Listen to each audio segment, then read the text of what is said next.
Ladies and gentlemen, welcome to Rooster AM. It's Ryan Nelson. Today I have Curtis Tucker, the man behind Enid Buzz. Such a pleasure having him. He kind of showed up on the scene. How many years ago did you start Enid Buzz? I started Enid Buzz in 2005. So almost 20 years. It's been 20 years, yeah. 20 years he got into the internet space. I got in the internet space in 99. So I was in the when it first started. Wow. Right there at the beginning. And that's pretty forward thinking because now, I mean, it's wild. There are towns out there that don't have an Enid Buzz kind of thing. If you're watching and you don't have, if your town doesn't have something, you're really missing out. There's some things you can do to really monetize it and actually bring a good service to your community. So, Curtis, how you doing, man? I'm doing good. Man, today is a freaking beautiful day. I'm a summer guy, but I don't mind it when it starts to cool off a little bit, and then knowing that it's going to warm back up a little bit. But it's nice these just a couple of days where it just barely feels like fall. Yeah. So I can wear a long sleeve shirt and shorts. That's where I'm most comfortable. So I'm loving the weather, the sun shining. I got no complaints. I almost want to go take the doors off the Jeep. Yeah. I mean, it's a drive around all day with the doors off the Jeep kind of day. It really is. It's kind of cool. Like when I first saw you pull up for the first time, I was like, wait, he's a Jeeper just like me. And people who drive a Jeep are normally fun and cool. You almost have to have a certain personality to drive a Jeep. I started with an 81 CJ7 way back in the day, and then I went up to an 84 CJ7, and then I had kids. So I quit driving Jeeps because I had kids. And then the kids got old enough to drive, and so I went back and bought my 2013 Wrangler, and I'll probably be in a Jeep the rest of my life. That's how I feel. Like once you get in it, you're like, you have your car for the highway. My wife's got the nice Kia Telluride, which we go on the long trips, but the Jeep is just, and even I literally am 2 payments away from paying it off, I think. And even if I pay it off, I'm not getting rid of it. It's going to sit in the driveway. If I go buy another Jeep, maybe a 4-door Jeep or something else, I'm going to keep the Jeep just so on days like this, if I want to go drive it, I want to go drive it. Yeah. I got the 4-door. It's nice. It's nice when you have people hopping in with you. And I probably should have got a 4-door back in the day when I had the kids, but we had an SUV, and so I don't know. I kept getting really good deals on vehicles, and it just wasn't financially feasible, I guess, to get. I mean, I could have afforded one, but it was like not smart. I bought one from my mother-in-law, really cheap, a really nice car. And then I worked a deal with Northcutt and drove one of their cars for 3 years. We traded so it was like I kept running into these really good deals where I didn't have the choice to go get what I wanted. And then finally, once the kids. Well, and the Jeep has I think it's a 2-star side impact crash rating. Oh yeah. So it's like with kids, probably not the safest. Yeah, no. And it's bouncy, and they've gotten better since the CJ7s, but they're still pretty bouncy, especially the short bodied ones. Like I like the 2 doors. So so I got a question. Because I'm super interested. I was really interested when we first talked about Enid Buzz and how that all began. What inspired you to begin with to start Enid Buzz? So kind of, let me start at the beginning of the internet phase. I was advertising director here in Enid for Evans Drug for 13 years. And I got this itch to become a full-time cartoonist. I don't know why. Just one day I woke up and I was like, I think I want to, and I dabbled in cartooning for years. Like, is this like animation or like? No, this was like newspaper. Okay, cool. And to get into that, I thought the quickest way to do it was to draw single panel cartoons and send them to magazines. So I was doing that. There was a lot of mailing, a lot of waiting, and then the internet came along. And so me not knowing otherwise, a guy handed me some software because he didn't have time to build a website for me. And he said, here, figure this out and build your own website. So in 1999, I bought cartoons.com and built my own website. And my thinking was, instead of mailing all these cartoons to editors, I could upload them, email the editor and say, hey, look, here's my cartoons. If you want to buy one, I'll send it to you. Well, that didn't work out. The editors were still archaic, and Yeah. everybody wasn't on the internet at that point. But what happened was I had some cartoon logos that I had put on there. Well, when Google, I was on before Google came along. And so when Google finally came along, because of everything that I had done with my website, not knowing that it was helping me, I ranked number one for almost every cartoon term on Google when they first came out. So I got a lot of traffic for cartoon terms and especially cartoon logos. So I started getting cartoon logo jobs from all over the world. Well, that led to some other things. So I was making enough money that I quit my job at Evans. And then affiliate marketing came along and Google AdSense came along. And one day I threw Google AdSense on my cartoons.com website, and I woke up the next day and I had made like 79 cents or $1.79. And it just, this light just went boom. And I was like, I went to bed last night and I woke up today and I made $1.79 and I didn't do anything. I thought, how cool is that? Because I'm going to probably make that every day from now on. Right. So I thought, well, if I make 30 to 60 bucks a month with one website, what would I make with 100 websites? So that was my job all of a sudden, to try to build 100 websites and put affiliate marketing and AdSense on them. Well, when you're trying to come up with 100 websites, you got to get really creative, because you had to create a website that was a highly searched for search term, but had the least amount of competition. Right. So those were the words that I searched out. Well, just one day it dawned on me. I thought, I love Enid. I grew up in Enid in the 70s. It's the most fantastic town in the world. Why don't I do a blog about Enid where I talk about, I remember when I was a kid and we all had big metal drums for trash cans, and they were all in the alley, and the trash guy would come down the alley. You never saw the trash trucks in front of your house. There was never trash can. And so I thought all these memories, and then we used to have a zoo. Half of Enid didn't even know we had a zoo at one time. And so there was all these memories that I had. And so I thought, well, let me start a blog about Enid. So I started Enid Buzz in 2005. And I added a lot of stuff to it, so it was a little more than a blog. I thought, well, let me put everything in Enid on this website, because there really wasn't a lot of websites out there to do with Enid. And so I thought, well, let me be the authority on Enid online.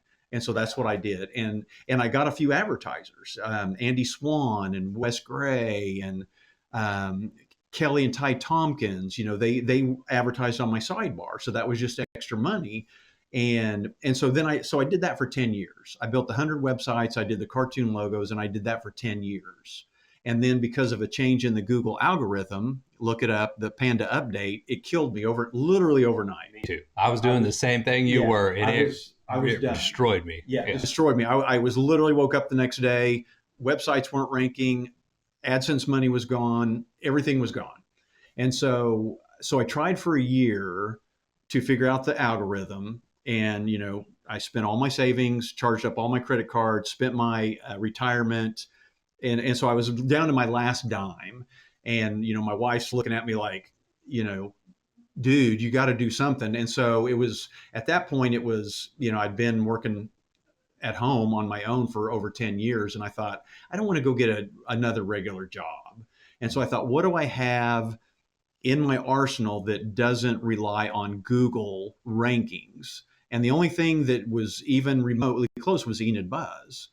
And WordPress, PHP, it's a database-driven way to build websites, had come along. And I thought, well, let me rebuild Enid Buzz and see if I can make Enid Buzz a full-time business. And so I did that, and almost exact same time, my timing's always been impeccable. Facebook was really, social media had finally come along. Facebook was starting to grow. Well, then Facebook released Facebook pages. And I thought, well, let me build a Facebook page for Enid Buzz. And I mean, bam, overnight, everybody in town knew about Enid Buzz. Yeah. Because when I started, I was posting every 30 minutes. And so even some people, I remember Dr. I can't think of his name right now, but one of the doctors in town was like, hey, you're posting too much. And I was like, look, if you think I'm posting too much, just quit following me. But, the Enid Buzz Facebook page is going to bring you every bit of news that I can uncover in Enid, Oklahoma. And luckily, because I started it out at every 30 minutes, people got used to that. And so if they followed me, they knew what they were getting. You know, now I've backed off. I post maybe every hour, hour and a half on average, but and not overnight. Right. But so Enid Buzz still posts a lot. But if you look at other news stations like You're only posting what then 12, 13 a day. exactly, That's not too it's bad. not too bad when you have to include advertisers in there. You just wouldn't believe the volume of stuff that happens in Enid, Oklahoma.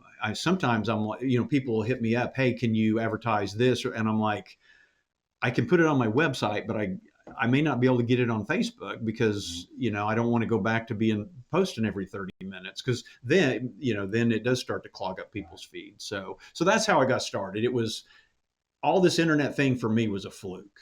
It was because one day I decided I wanted to draw cartoons, and now here I am 10, 20 years later, still doing Enid Buzz.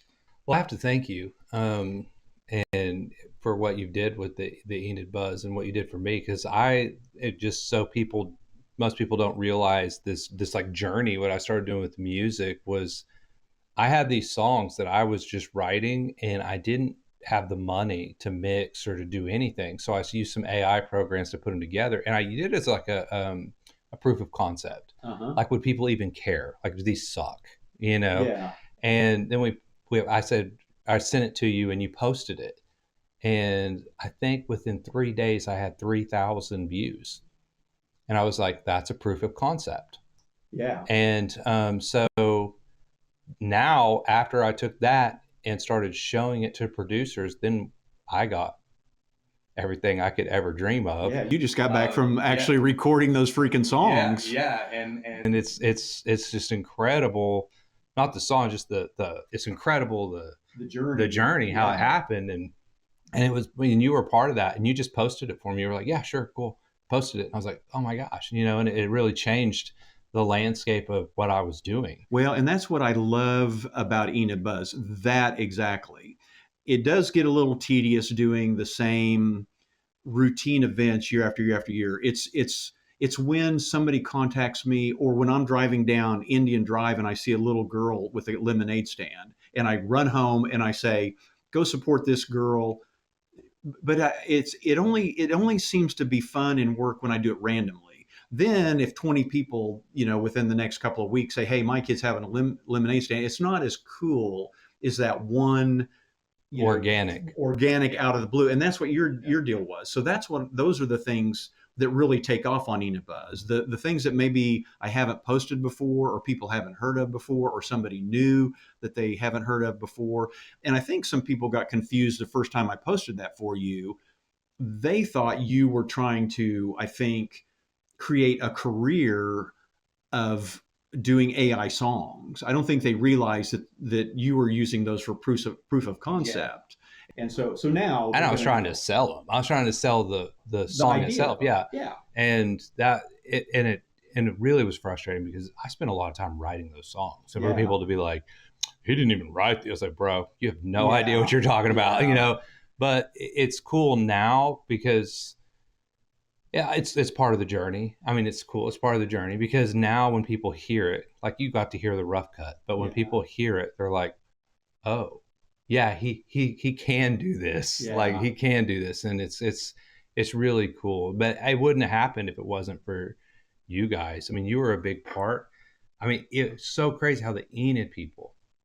I've had celebrities come on the Rooster AM show, but it's really the Enid people who drove it. Like Brian Hedges, I don't know if you know Brian. Oh, yeah. I mean, he went out and made some phone calls. He set things up. He got people to listen, and I was like, slow down, man, slow down. Yeah. It was 1 week later. Right. I was getting phone calls. I was like, man, You say slow down, but man, sometimes you just got to go for it. that's what I did. I just jumped in, and we had so many supporters. I mean, I don't know. Do you know Andrews? Uh-huh. Incredible.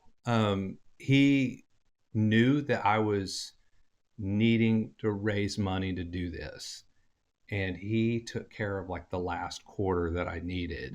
Nice. Just out of the blue, he was like, Brian, I want to support what you're doing here. I love it. And I was just like, man, Enid is awesome. I mean, it really is awesome. And I love it because you're an Enid person. You're not a corporation. It's like you are a human being behind the Enid Buzz. You're not ran by a corporation or people like the news media.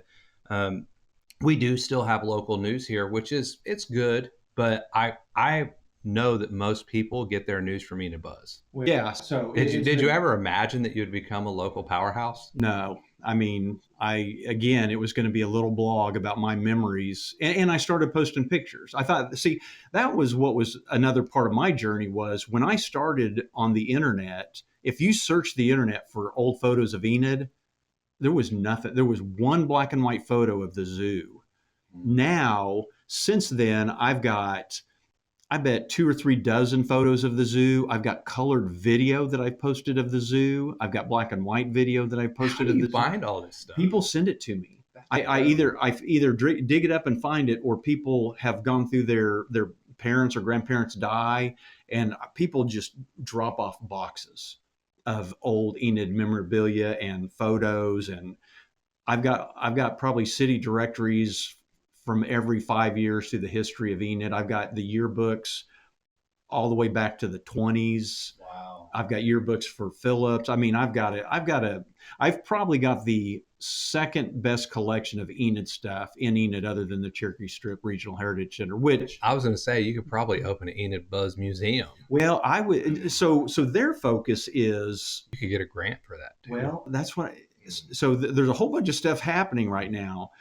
They're the history of Enid, which is great, but there's not really a cool museum with the 50s, 60s, 70s, 80s of Enid, which I think people just really love. And so I really would like to start a museum or something. And now Rick is running into his problems, Rick Simpson.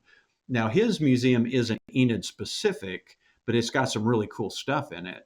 So it would be cool to somehow combine Rick's museum with a portion of the area being Enid, not in the 1800s, or early 1900s, like Cherokee Strip takes care of. But Yeah, but there's what's really cool is seeing cultural movements and changes throughout Enid's history. yeah, And you have like that 50, 60, 70, 80, 90, 2000, all the way up. yeah, He has the stuff before that. If you did combine, I would throw my hat in and say, can I have a room to do a podcast in? And I could have all your cool stuff around. oh yeah. But I mean, that's really, really, that would be really cool. What do you, so out of all of the history things that you have, all the posts living in Enid, what is it that you love most about Enid? What I love now, or what I just loved growing up?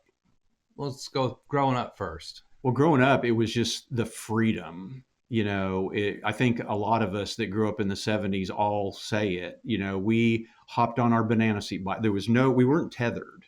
There was no cell phones. Your parents couldn't track you. So we would hop on our banana seat bikes and we would ride down to downtown Enid, and our parents wouldn't know we were there. And we would go into the pawn shops and buy comic books.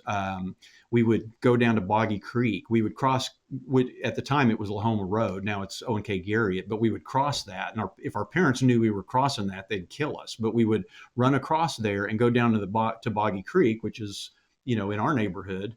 And we'd go by the bird sanctuary. And then if you don't know, Boggy Creek runs under the green buildings on stilts. And then it runs along, and then right across the street from Champlin Mansion, it goes underground. And if you crawl through that tunnel, it goes all the way to Government Springs underground. It's still like that. It's still like that. And That would be a fun video. So we used to crawl in there as kids. Now, we only were brave enough to go from about that area to about where Garriott and Van Buren are. And there was a big area under Garriott and Van Buren that we called Spider Tunnel, because all of a sudden it was this big round tunnel. And so, I think that's why I loved Enid, because we just had that freedom as kids. And you always, you felt safe. Your parents weren't telling you, watch out for this or watch out for that.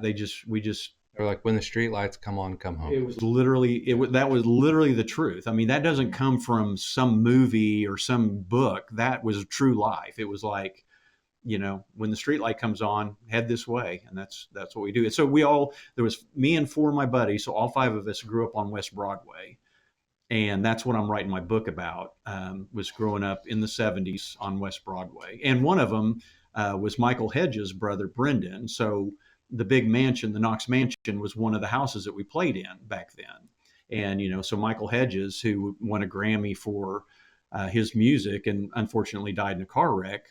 But so Michael Hedges would be around playing his guitar or hanging out, and it was just a cool time. And he's incredible, by the way. Like, most people don't know who he is. Yeah, I mean, considered by a lot of people the greatest guitarist ever. You can listen to him on Spotify too. Like, you can go. He is incredible. And I don't know if you're aware. I'll tell everybody. There's one guy that was fascinated with him that is writing a book, and the book is almost done. And then Michael's son, Misha, and his brother Brendan are doing a documentary, and they've been raising money, and they've got the documentary probably 3/4 of the way done. So eventually there will be a full-fledged documentary on Michael Hedges, which will go to like Sundance or whatever. And then I have a feeling if the documentary goes well, you never know, there could eventually be a movie about Michael Hedges and growing up in Enid. And that would be really cool. Yeah, that would be cool. We get a lot of movies shot here in Enid. We have a few shout outs in different shows and things. I remember when The Big Bang Theory talked about Enid, and he was wrong. He was like, they don't have a train station. Nope, we have a train museum. Well, we had train stations back in the day, but I'm still, so if there's anybody out there listening, I'm still trying to figure out how we got mentioned in Jurassic Park 3. The Kirby Paint and Tile that conned the guy to go on the island, and he says, I work for Kirby Paint and Tile in Westgate Shopping Center of Enid, Oklahoma. And then at the end of the movie, when they're flying off in the helicopter, the pterodactyls are flying by, and she goes, I just dare them to come to Enid, Oklahoma. So what I'm thinking is whoever wrote the screenplay for the movie had to have some type of ties to Enid, Oklahoma. And I've even talked to Mark Marshall, who's, lived a life, was Steven Spielberg's assistant and knows a lot of people in Hollywood.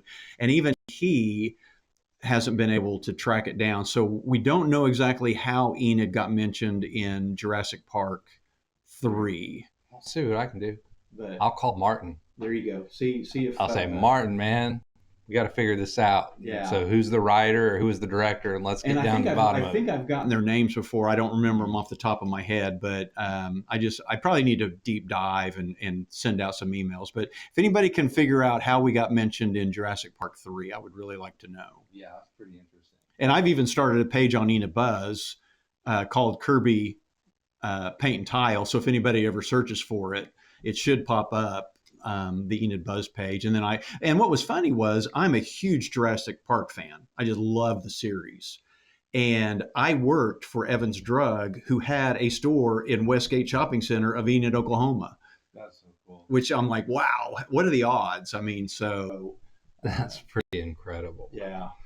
What about today? What do you love about Enid today? Today, just that it's a small enough town that I can go to the post office and see 5 people that I know, but it's big enough that if I go to a First Friday, I might not see anybody that I know. It's just kind of, it's a good size. It's safe. Me and my wife both moved away, both moved back and decided to raise our kids here. We both have jobs where we could work anywhere. Our parents have passed away, so we could leave and go anywhere we wanted to, but we stay here. It's just a nice, it's just a nice, fun town. And we're in a great location where we can go to Tulsa or Oklahoma City or Wichita if we feel like we want to get away and do something. You can even cruise over to Stillwater if you want a really short trip. But then you can come back to Enid and you're not caught in the traffic and the big city life and the, I've lived in Oklahoma City and Dallas and I like the feel of Enid, and then you go to the same restaurants enough that Sidewalk has a Curdy Burger. So if you guys ever want to try the Curdy Burger, go to Sidewalk and ask for it. Or I go into McAllister's and they know it's just the restaurants know your order, because it's just that kind of town. It's just enjoyable. I go into Soul Sisters and like the regular, I'm like, Yeah. yeah, that'll work. So they Yeah. just make it. Yeah. It is pretty cool. It's a sweet town. There's a lot of sweet people. I Yeah. guess coming from Houston, like I came out of Houston, came here. I came here like 13 years ago, and it's weird because about year three, I started thinking this is my home.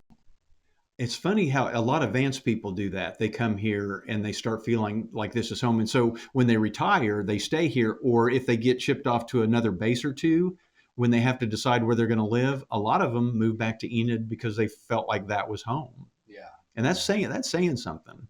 they're doing something right. Yeah. Enid does something right. I think it boils down to the people.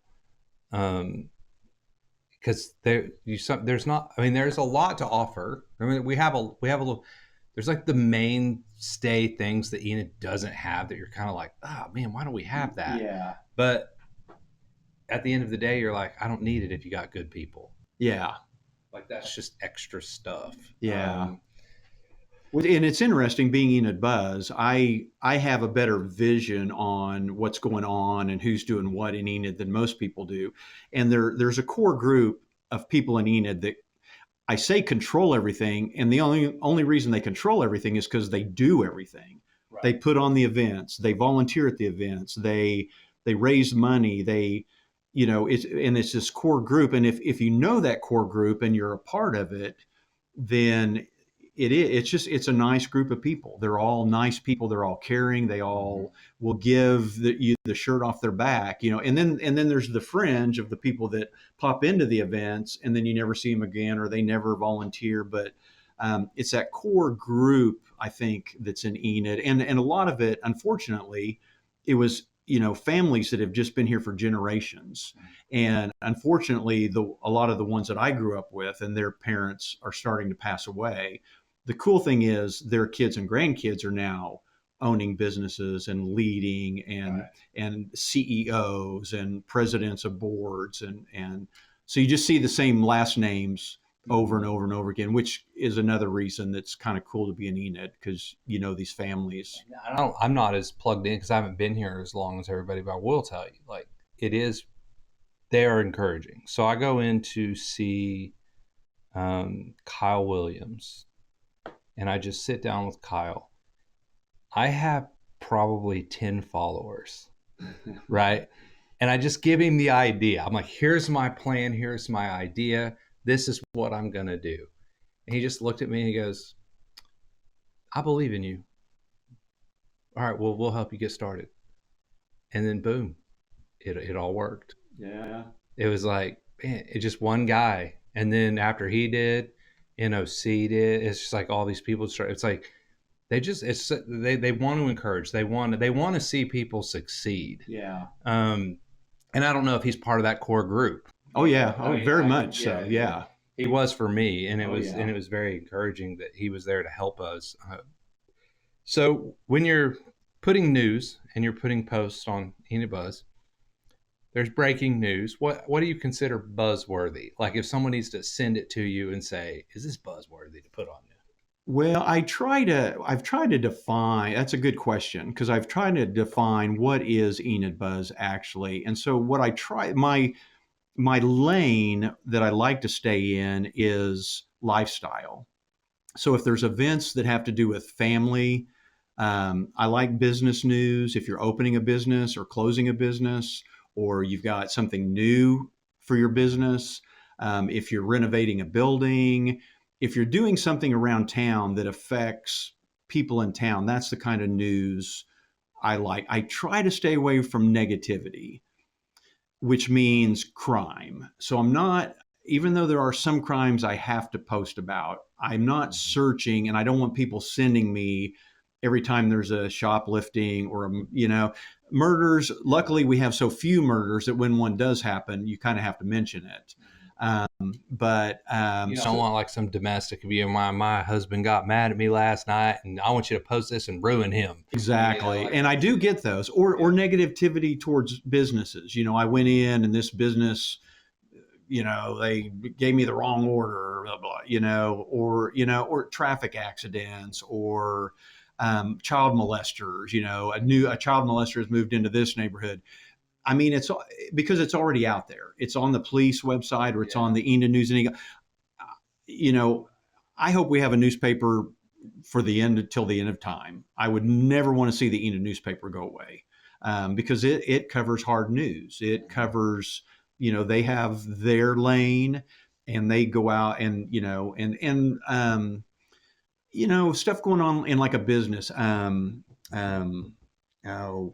I can't even embezzling. Don't send me that your employee embezzled $10,000 from your business, because what I don't want to do, I envision that one of these days there's going to be a 1993 graduate of Enid High School that lives in Houston, Texas, and is worth $1 billion, and he's thinking, I want to get out of Houston and I want to build a factory for my widgets. Where should I build that factory? And he's going to hop online and he's going to see a post from Enid Buzz, and it's going to be like, Enid Buzz has got Mayfate going on since the beginning of time, and all the high school seniors show up, and we've got family and friends, and just there's this cozy feel. And he's going to be like, I'm going to put my factory in Enid, Oklahoma. So I don't want to come on Enid Buzz and just post negativity. Well, I always feel comfortable on Enid Buzz. That I feel comfortable. Like, I don't feel like I'm going to get shocked, or I'm going to get like this, like, I don't know. When you're doing that doom scrolling, and you get like the bad image, and you're like, why, dude? Yeah. Like, I know it's safe when I go to the Enid Buzz, and it's nice. It's nice to know that there's an outlet like that in town. Yeah. Yeah. It's so good that I don't care if my son's on it.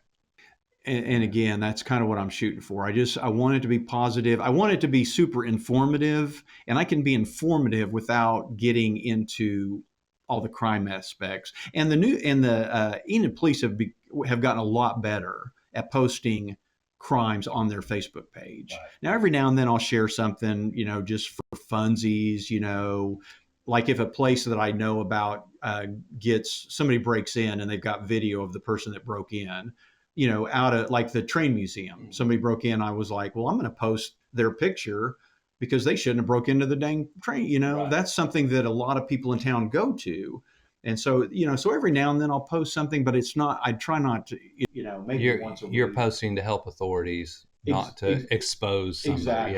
Yeah. I say that there was this one time where we were running out of water. And so there was water rationing going on. And so the city said, you can only try to only use this much water. And if you live on these addresses, use water this day. And there was a few people in town that had money and continued to water. Well, sources dug it up and posted it online, the names of the people that were overshooting their water, almost in what I felt was to embarrass them. And I'm like, just because you could doesn't mean you should.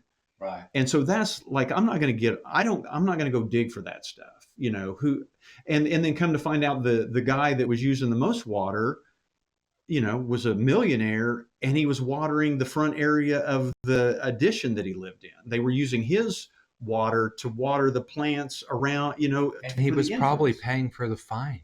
So why would you get upset? Exactly. There was just no reason to. And so anyway, so I try to stick with nice and no shock value. And so what's the day in the life running Enid Buzz? Like, what's it look like when you get up in the morning? That is so funny, because I think, so I do a lot of podcasts. And so one of the podcasts that I do is called Zoinkies. And I literally, probably this week, maybe next week, we'll be doing a post. What's a day like in my life? And so basically it's, I get up every morning and run 7 miles, and I run out all the way out to Garland by World Harvest. Okay. And so there's a bridge out there about a little over a quarter mile from World Harvest. And so once I get out there, I'll run 4 times, which is 8 times back and forth between that bridge and World Harvest, because it's flat. There's no buildings, there's no trees, there's no houses, and I catch every sunrise of every day of Enid, Oklahoma. And so I've been posting those sunrise photos for decades. So that's how the day starts. Then I get back and I do my morning post, which is usually a picture of the sunrise and a video, kind of telling everybody, trying to encourage people, hey, have a great day. Here's your sunrise for the day. Then I hop in the shower around 10, which is cool. That's why I'm an entrepreneur, because you have that freedom. Yeah. I can hop in the shower whenever I want. Well, usually it's 10 then. I normally go to McAllister's.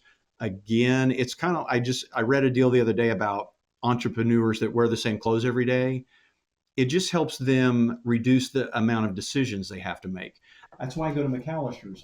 That's why I have 10 hoodies that are camo that are different colors. Exactly. I go to McAllister's almost every day for lunch. People probably see my Jeep there every day because I don't have to decide where to eat lunch. So eat lunch, go downtown, check my post office box, run by the bank if I have to. If there's a interview or a story or a photo I want to go grab, I'll run around and do that. Then I head back to the studio and continue posting till about 5 o'clock, and then have dinner with the family, and then I'm back on the computer again. And I monitor. I have liked and followed, I don't know, like 500 paid Enid pages on Facebook. So I monitor my Facebook feed for what's going on. So if somebody all of a sudden posts something, and I do it to help them, and to get the word out, because there's a lot of people that'll post something. Well, they don't have a lot of following or a lot of reach, and so nobody's going to know about it. So I like to, when I see it, I'll pop it on there. But the only way I can do that is if I continuously monitor. And so, like I said, I like Enid Buzz to be kind of a ticker tape, continuous feed of what's going on. I could set it up where I could do all my posts on a Sunday for the whole week, but nothing would be fresh throughout the week because they would have already all been posted on a Sunday and just set with the timer. So I use the timer and the scheduler a lot, but I also like to have the freedom to see somebody post something, or driving down the street, seeing a girl with a lemonade stand, or you sending me something cool out of the blue. That's great content for me. So I do that. Watch a little bit of TV. I'm almost always on the computer working when the TV's on.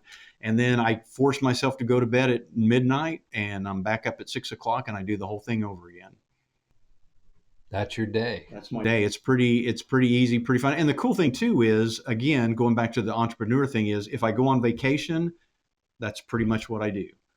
I can be at Disney World, standing in line for a ride, a roller coaster, and while I'm in line, I'm scanning Facebook in Enid, Oklahoma, and if I see something like there's a storm and Garriott and Van Buren are flooding, bam, ask somebody if I can use their picture, put it on there, and let everybody in Enid know, hey, it's flooding right here, and I'm in sunny Disney World. That's been my whole life. I have only been an employee once, and that's when I was a pastor.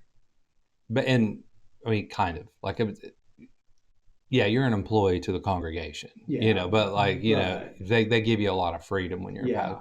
I've never really had a 9 to 5 ever, and I never plan on it. And it's really not hard. It's like my wife's got this little business she started. It's like carboncopymax.com. That's what she's doing. And it's like you work 2 hours a day. Oh, wow. You work 2 hours a day. It's posting, it's doing posting, but it's content creation. And they show you how to do it. And it's like, wow, anybody could do it. It's like, it's not hard. And you have to start thinking about it. I just saw an article come out the other day that said how there's like 80 common positions that people are used to having, like employment jobs, that are going to be replaced by AI in the next 5 years. I'm just thinking people should start figuring out a way to monetize whatever they do online now, so when the day comes, they're prepared for it. Yeah. You've already done it. You're so far ahead of the game. It's pretty incredible what you've done. When I look at for 25 years, right? Yeah. Or 20 years, 25 years that I've been working for myself. When was the moment where you were like, this is the rest of my life? Was it the cartooning, or when you No, the Enid cartooning Buzz? never. No, it was. I think it was the AdSense when it was literally a mind blowing experience waking up that first morning and having like $1.29 or whatever. Because I knew it wasn't the fact that it was, it was such a small amount. It was the fact that I knew that if I can make $1.29 doing nothing Yeah. overnight, I can blow this up. I did that my first time. I started doing some marketing. I was selling products online using SEO, and I mine was when I made 10,000 in 1 month. That was back in like 2006, 2007. I love the early And I 2000s. was like, oh my gosh, I just made 10 grand. I was working at home on a computer, Yeah. and then I did that for 3 or 4 years. And, I've got a different story we don't even need to get into, but yeah, But yeah, but I just, and so I talk at the Northwestern Oklahoma State University Entrepreneur Seminar almost every year.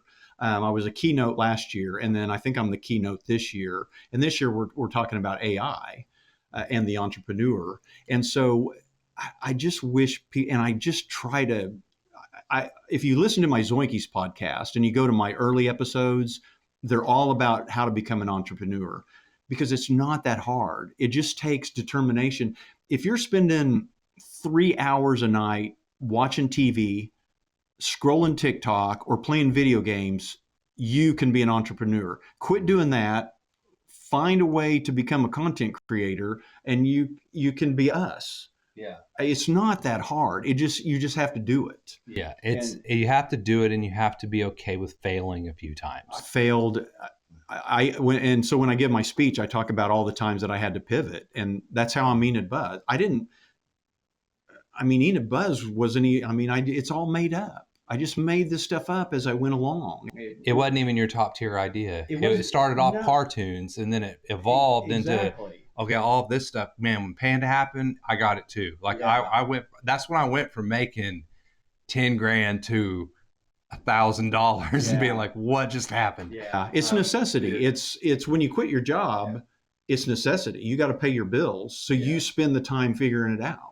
If you don't have but again, there's people that have the personality to figure things out and do that, and then there's people that don't. There's people that like to wake up and go to work at 8, have a 1 hour lunch, go home at 5. They like predictability. And they like to sit at home and drink their favorite drink and build a fire, and that's all they want to do. And that's fine and perfect. We need those people, but I'm just telling you, don't sit there and get on social media and complain about your life that you don't have enough money and you can't do the things that you want because you're sitting on your butt drinking your favorite drink looking at a fire instead of online figuring out how to start your own business.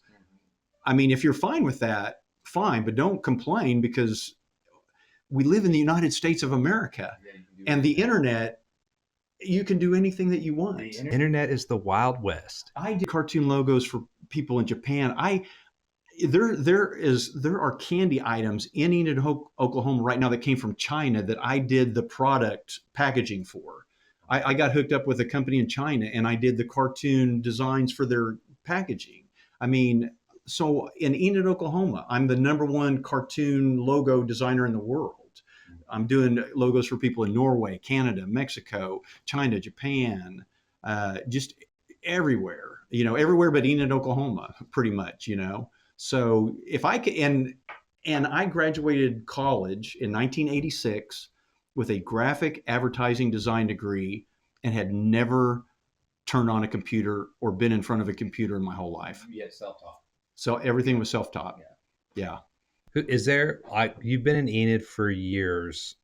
Is there somebody that is an unsung hero that you're like deserves a little more credit that people just don't know about? And this is really on the spot, but Oh, there, yeah. I'm trying to think of who to, I mean, some of them are well known. It just kind of depends on what, like, to me, Mike Clemmy is a big is kind of that. He gets some notoriety every now and then, but probably not as much as he should. And his dad. Now I know his dad got a little bit more there towards the end, but the Clemmy family in general is a great kind. They do a lot for Enid that people don't know. I mean, Mike's dad did all of the posts every mile for the Cimarron trail, and he cut out all of the metal cows out at Government Springs because he's just wanting to preserve the memory of the Chisholm Trail. Um, and then Mike, was the number one world renowned golf course photographer in the world, right here from Enid, Oklahoma. He's still here. He's still here.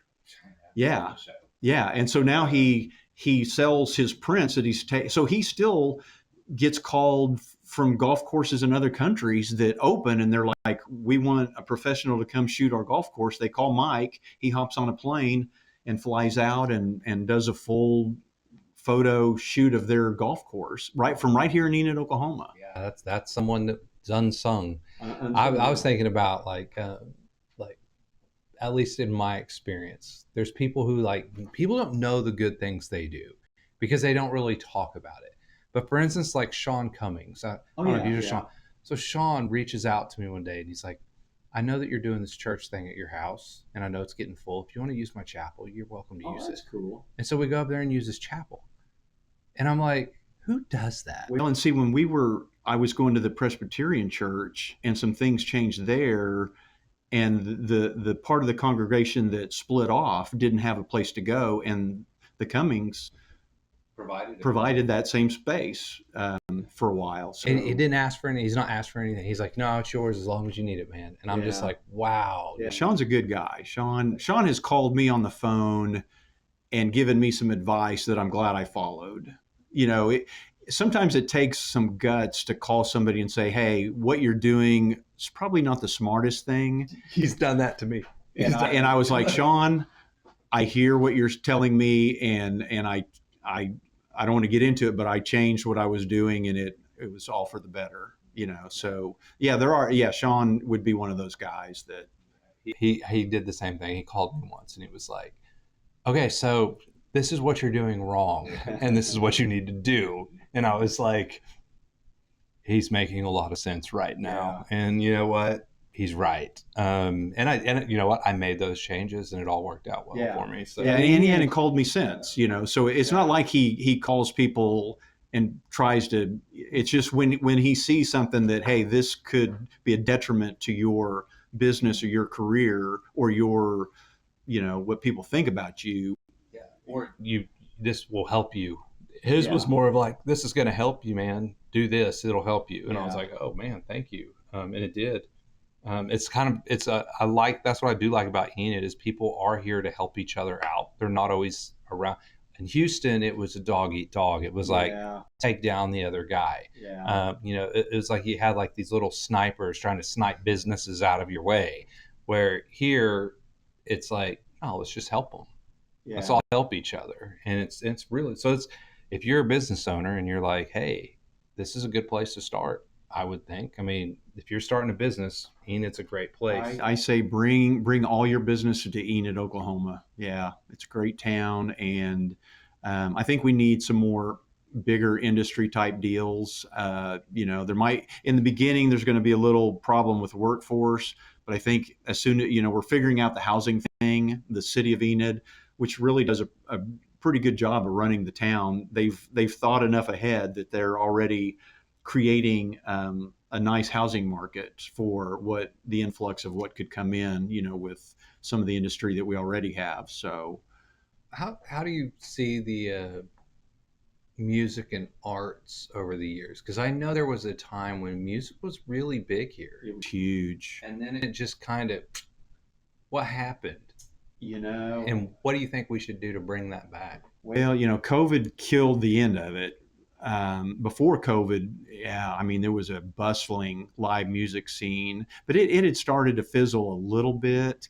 I think it's just a lot of it is, like I say, if you go to Turpin Tunes or you go to First Friday and you stand in front of one of the bands playing, or you go see the Peach Trees if they put on a private concert somewhere, or Atelier. The problem is you're going to see the same people at all of them. There's this kind of this core group, or even going to Fling at the Springs. There's this core group that supports all live music and arts in town, and the what we need to do is somehow get more people involved. And I just wish people like Fling at the Springs. It's a full day of live music, completely free outdoors. Why aren't there 1,000 people there? I don't think it's promoted well. That's really, I mean, there's a lot of things that aren't promoted well in this town. There are things that happen and I find out later, and I'm Yeah. like, oh, I didn't even know that was going on. I know I'm going to try and do stuff with some of these contacts I have of bringing, but I don't want to bring too many outside people in. I want to keep it Enid. But if I can bring a couple outsiders who are big names and then showcase local people, opening for them and doing that. Well, Enid's hurting for even some outside talent. The Stride Bank Center is having its problems. And I wouldn't do it with Stride. I would just do okay, it myself. okay, but you could use their facility and do it yourself. I could. I just don't know what they would charge, or I could just buy a big field and put a trailer out there and bring, Cam Allen and Co Wetzel and a few others and Yeah. say, let's jam out here, guys, and let's pack this place with 5,000, but then showcase our local artists between shows. Yeah. And it's an idea that I had because I'm just like, I know there's a lot of talent in Enid. Even though they all don't like me, I know that. I still appreciate what they do, and I still look at them and think, man, there's some talented people out there. Yeah. And you need to showcase them. I am the one that says love them where they at, even if they don't love you. Yeah. It's just the way I roll. Yeah. No, I'd love to see. I've always thought about doing a Buzz Fest, which would be bands and art and just, tons of stuff. We used to have a thing called Summerfest out at the airport in the 80s, and it was a lot of air show and hot air balloons, but it was a yearly annual festival, which was fun. And so, but I'd like to bring it into downtown Enid and like use the ballpark and the new amphitheater that's going to be, and maybe the Stride Bank Center, and just use the whole downtown area with different things going on for like a full weekend of just a big buzz fest, just tons of stuff. So if you want to do that, I'm totally, my contacts are open because that would be a fun thing to do. We'll have to talk about it. How do you gauge success I mean, I know monetarily you could say, well, I make X amount of dollars and I can live at home. Let's take money out of it. Right. I always take money out of it. So if you take it out, how do you judge success? Number, engagement, community trust. What is it that you think is the key factor? Yeah, I think engagement. I think, just me going to the grocery store and somebody I don't know running up to me and, I know who you are. You're that Buzz guy. Oh, thank you. I moved to town 2 years ago and I didn't know blah, blah, blah. And I followed Enid Buzz. And now I think that gives me a feeling of success. Like, okay, I'm doing what I had set out to do, inform people and let them know what's going on. Like making a real difference. Yeah. You feel purposeful. Yeah. Yeah. I got that for the first time too. And it was weird. It is weird. I wasn't ready for it. I was getting gas. I mean, I started a whole thing called That Buzz Guy.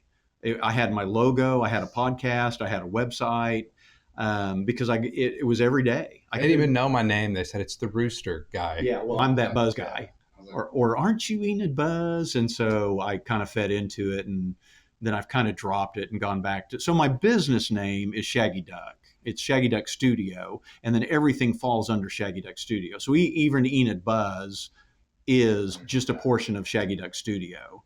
Wow, cool. So I do, Enid Buzz is literally 90% of what I do all day, but there's another 10% where I do t-shirt design and podcasting and, just whatever else. Speaking. I've done quite a bit of speaking the last few years. So when's your book going to be done? Are you still working on I'm it? still working on it, and fortunately, AI came along because I was having a hard time. I'm not a writer, and I'm not a typer, and so once AI came along, I pay for the version that's got the voice. I don't know. Have you ever messed with that? On ChatGPT? Yeah, it's let me razzle. Oh, where you can talk into it, and Yeah, yeah, and then it grammar fixes everything for you. yeah. Yeah, that's amazing. Yeah, let me Really real quick. So basically, it's helping me write. I feed into it the book, the ideas, the things that I remember from the '70s, and then, hey, Scooby AI, are you there? I'm right here, Curtis. Yep, exactly. That's what I'm here for. You share those awesome memories, ideas, and all that 70s magic, and I help you weave them into the book. Just keep it coming, and we'll keep crafting that Banana Seed Squad magic together. That's the name of the book. Okay, so tell everybody what the Banana Seat Squad book is about. All right, so the Banana Seed Squad is all about Curtis and his neighborhood buddies having the ultimate summer in Enid, Oklahoma, back in 1977. They ride their banana seat bikes all over town, play games like Muscleins, hang out in tree houses, jump on trampolines, and listen to their favorite 70s rock. But that summer takes a wild twist when a meteor crashes into Uncle Richard's gremlin.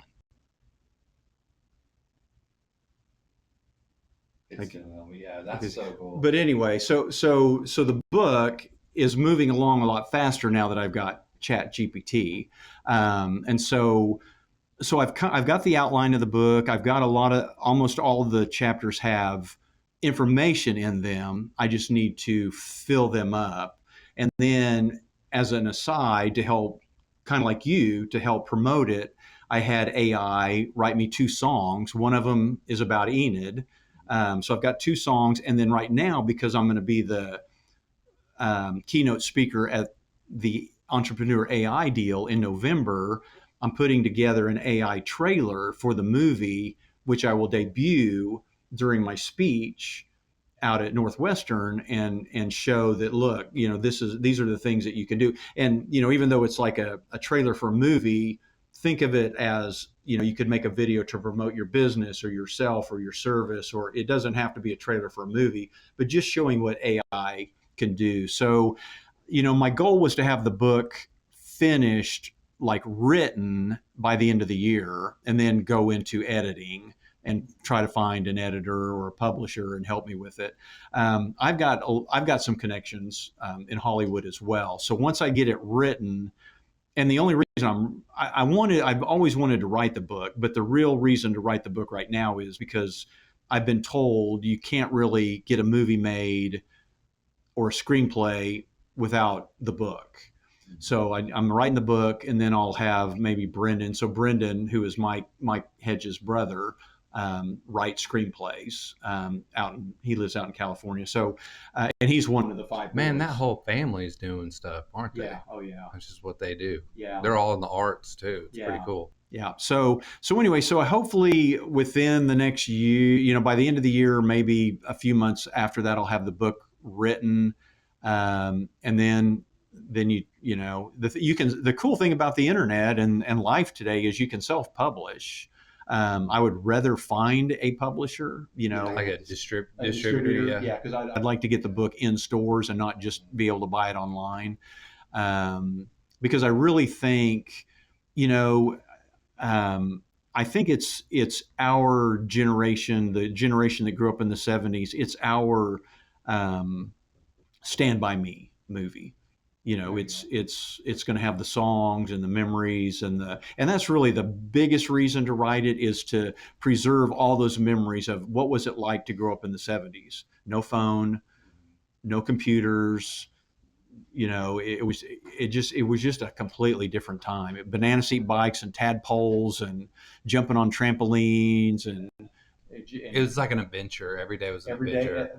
that was my tagline. Every day is an adventure in the '70s. Every day was an adventure. I had the '80s, so I was pretty close. And the '80s, yeah, the late '60s and the early '80s aren't really any different than all of the '70s. But once you get past about '85, life really started changing. TV became overwhelming. Like And you had MTV, and then you had more in-home video games came along, so kids weren't going outside as much. Nobody was riding banana seat bikes. Banana seat bikes faded in the 70s.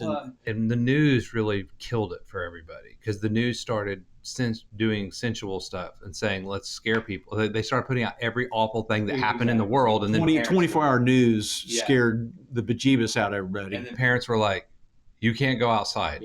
You can't have Halloween candy. We got to check it. Remember that whole year where everyone was scared razor blades was in the candy? And did you know it was an urban legend? It never actually happened. We've done a podcast episode on that. That's insane. Like the amount of disruption that one news story caused. It's wild. So you were in the 70s. What are some of your favorite bands? You mentioned rock bands. So number one, I'm tied for number one, which is Boston and Fleetwood Mac. Okay. For the 70s, you can't beat them. We were huge Kansas. So we had our own garage band in the 70s. I played guitar. And so we like to play a lot of Kansas songs. So I've probably seen Kansas more than any other band in concert, but we liked Kansas, Styx, REO Speedwagon, Thin Lizzy. I mean, your basic. One of the guys, and I won't say his name until we release, plays on the album I'm about to release, was part of the group with the Eagles. Oh, cool. Well, Eagles were right there. I was hoping you'd say Eagles, and I was going to be like, I'm going to introduce you, and you're going to love it, Eagles, Eagle. We actually played some Eagle songs, in our band. So, yeah, it was that whole core super bands of the 70s. I mean, and so right now I'm really excited about this guy named Youngblood, because I feel like he's bringing the old time rock star rock and roll back. And I think he's going to single-handedly bring a rock and roll renaissance back. I hope so, because all right, I don't really care. I'll say what I believe. Top 40 pop is just not good. No, it's not. And I'm going to even say this, and I know this is going to make so many people mad. I'm not really into the bro country, that's coming in. Yeah. Like there's some of it that I think is really good. Like I'm like, these guys are really, really good at what they do. But it's not the same, that Dylan Dean era, where the George Strait times. Even before that, Johnny Cash. You've kind of lost that whole idea of singer-songwriter country music. And it's really turning into almost like hip-hop country. It's what it is. I was just talking to a guy on my podcast last night. He played in Waylon Jennings' band a little bit towards the end, and Waylon's son just uncovered a lot of mastered songs that Waylon had recorded but never released. Wow. Well, he just put them all together and has just released a new Waylon album with songs nobody's ever heard before. So if you like Waylon, get out there and look for it. Does that just come out? I think it was released last week. Oh, I'm definitely checking that out, because Waylon Jennings is pretty sweet. Old outlaw country. Yeah, that's your old timey good. That's when country was country. Yeah. When the women were ugly and the men were all 40 years old. Yeah. I mean, that's when country music, when you didn't make a hit until you were in your 40s, and now it's like, who can sell the most trucks? Who's who's got the look and the, whatever. Yeah. And it's turned into like and again, I'm going to get it right now. And I was actually told by producers, don't run down other people. It's just not good for you. I'm not really running them down. I'm just saying it's not my thing. And I was about to say that I didn't ever want to grow up and be the guy, the grandpa, the dad that said, what are you guys listening to? That top 40 is awful, but I don't listen to the top 40 anymore. I've had to go to, it's Alt Nation on Sirius. Yeah. Because it's alternative music. It's still kind of rock and rolly, but it's more independent bands. I was good until about 2004. like 90s. I even could get the grunge 90s had some movement. great music. I love Pearl Jam. I love the grunge time. It was good. I love the 80s. I love the 70s. I love I even love the 50s. Oh, yeah. Like I I go love all the it. way back to the 50s and be like, man, I can rock some of the 50s stuff. Yeah. But today it's just, you don't even, I just don't hear it anymore. That's why I'm so excited about Youngblood. I hope he's the guy that can so bring it cool. back. So we'll see. Well, I'm not going to keep you here all day. I'm going to let you close. Is there a story about Enid that you would like to share? A closing story, something that we may not know or need to know? Just all my memories are Enid. I grew up and I was in the middle of the 73 flood, and I just remember all the cool stores and restaurants and the stuff that I bring up from the 70s and the 80s on Enid Buzz gets the most engagement. It's like that was kind of the cool time. Growing up in Enid in the 70s, downtown Enid was Enid. Montgomery, well, at the time it was Evans, J.C. Penney, Sears, TG&Y, Otasco. Those are major, large department stores. We're all downtown. Tri-State, you couldn't even get to the sidewalk because it was 5, 6, 10 people deep on Tri-State to watch the parades. There was so many people that came to town to be in the parade. People were having to room them in their houses. They had to volunteer to have bands stay in their houses. There was buses everywhere. I saw that picture that you posted of it was a parade or maybe like the carnival coming into town, but the streets were just, yeah. I mean, it looked like the one when it opened. Yeah. And I was like, who? I thought the president was probably there. That was just every event in downtown Enid back in the day. So cool. And then when the mall, and I hate to blame it on the mall, but once the mall opened and those large department stores left downtown, and it wasn't just that, because then bands started, there was budgets, and so bands stopped coming to Tri-State, and I don't want to say that Enid isn't cool anymore, because my daughters don't remember any of that. And they've got their own really cool memories of what Enid was. But I think for us that grew up in the 60s and the 70s and the early 80s in Enid, we remember how vibrant the downtown was. It was like the meeting place. It was, it was just so cool. Isn't that what Main Street is trying to do? Yeah, but all those stores are gone. So there's not, you can go down to downtown on a Saturday and not see a soul, because there's just not a large, there's a lot of really fantastic boutiques that everybody should go shop at.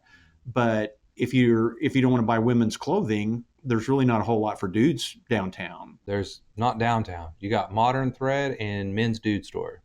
Manopolis is downtown. Oh, okay, yeah, that's right. Yeah, but there's not like a department store where you can, just spend an hour in there and browse like we used to be able to. So anyway, so that's why I'm trying to that's why part of Enid Buzz, the photos that I post, the book that I'm writing, is to preserve that magic moment in Enid. Yeah.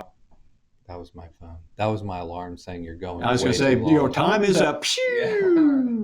Dude, thank you so much for coming. Yeah, I would love to have you back sometime. We can talk about more stuff. Yeah. I could probably sit here for 2 hours. But I can rattle on about Enid, entrepreneur, the internet. I mean, you are Enid. Like, you are literally the right man for Enid Buzz. Well, I was going to say that earlier, is people have, for years have said, well, why don't you franchise that and go do this, in these other towns? And I'm like, yeah, well, and, Jack took over, is doing Hennessy Buzz, Jack Quirk.